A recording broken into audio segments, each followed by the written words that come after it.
Ito ang programang salamin ng inyong kwento. Nagdadala sa inyo ng mga malalaking balita Mula sa maliliit na buhay. Ako si Corina. Ako si Corina. Ako si Corina. Ako si Corina. At ito ang inyong mga kwento sa Rated J. Handa na ba kayo? Handa na ba kayo? Handa na ba kayo? Handa na ba kayo?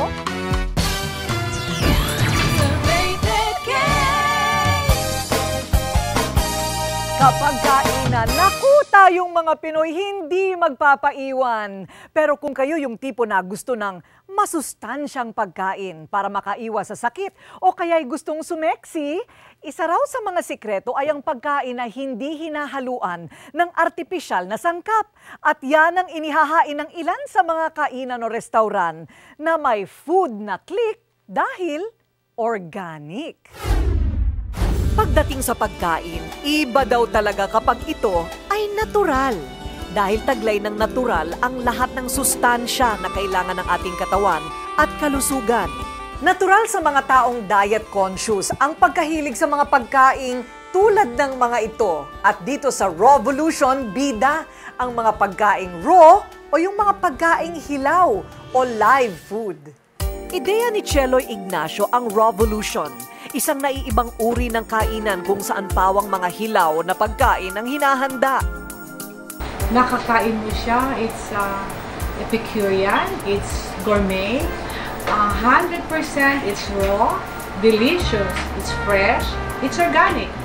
Nang piliin niyang mamuhay at kumain ng malusog, sinimulan na ang kanyang advokasya na ipalaganap ang mas malusog na pamumuhay sa mga kapwa niya nangangailangan ng natural na pagkain. Tulad ng bersyon nila ng Pad Thai, isang putahing nagmula pa sa Thailand. Sa halip na gumamit sila ng noodle o Mickey, singkamas ang ipinalit dito.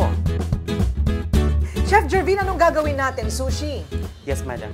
Nariyan ang carrots na may beta-carotene na bukod sa nagpapalinaw ng mata ay may taglay ding panlaban sa mga sakit.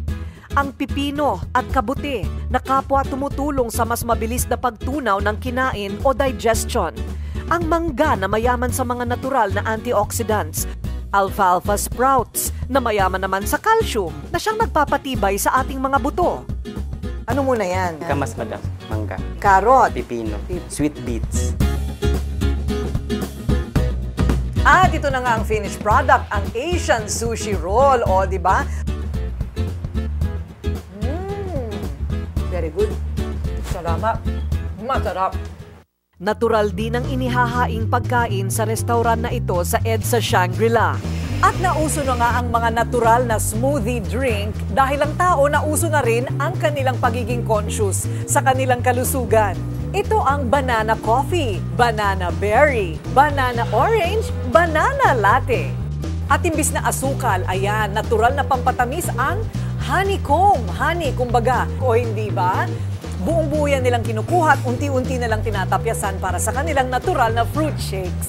Anong gagawin natin ngayon, Chef Panky? Ang gagawin po natin ngayon is ang triple berry smoothie. Unahin po natin yung mga pinakamalalaki. Sunod po ang bananas, Raspberry. And? blueberries. Uy, ang ganda niyan na antioxidant sa katawan. Natin yung ating honeycomb, yellow, orange juice. Tikip tayo. Hindi na kailangan ng asukal. Maasim-asim pero nakakagising siya. Higit sa lahat, natural at maganda sa katawan. Pero paano nga ba tayo nakakasiguro ng pagkaing prutas o gulay ay dumaan sa natural na paraan ng pagpapalaki? Dito sa Cebu, para mapanatili at masigurado na malusog ang mga pananim, gumagamit ang mga magsasaka ng natural na pestisidyo at fungicide sa mga tanim na prutas at gulay. Organic pesticide product na nanggagaling sa natural na source. Na siyang nagbibigay ng proteksyon laban sa mga peste. Ito ang pumapatay, lumalaban sa mga pathogens ng tanim. Pinakikinabangan na ito ngayon ng maraming magsasaka sa buong bansa. Mas masarap yung prutas o banana na applied with organic pesticides. Safe rin sa sa gumagamit kasi siya natural. Minumungkahi namin ang paggamit ng organic pesticides. Yung mga natural na tanim, maaaring gawing pesticides. Safe talaga sa lahat, pati na sa ating environment.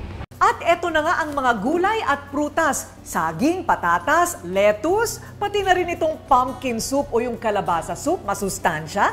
Masarap, hindi lang masarap, ligtas pa. Masarap at ligtas dahil mula ito sa pagpapalusog ng tinatawag na organic pesticide na siyang nagpapanatili ng sustansya ng gulay man o prutas at wala pa itong mga toxins na maaaring pumasok sa katawan.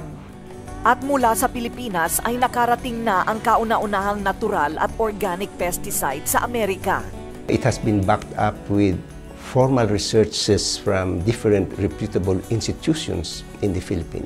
Pinag-aaralan at sinusuri ngayon ng mga eksperto mula sa University of California, Davis ang husay at galing ng produktong Pinoy para magamit din ng mga banyaga para sa kanilang gulay at prutas gaya ng ubas, mansanas at strawberry. Biro ninyo't ang natural na produktong imbensyon ng Pinoy. Tayo pa ang nagtuturo ngayon sa Amerika. It's really Filipino effort sa paggawa ng isang world-class na produkto. Malaki ang chance natin to really compete with developed countries, no? Iminumungkahi ng Republic Act 10068 o ang Organic Agricultural Act of 2010 ang proseso at paggamit ng organic at natural na pestisidyo para sa pagtatanim ng mga gulay at prutas. Upang mula taniman hanggang sa mesa, natural, sariwa at masustansyang pagkain ang ating ligtas na makakain.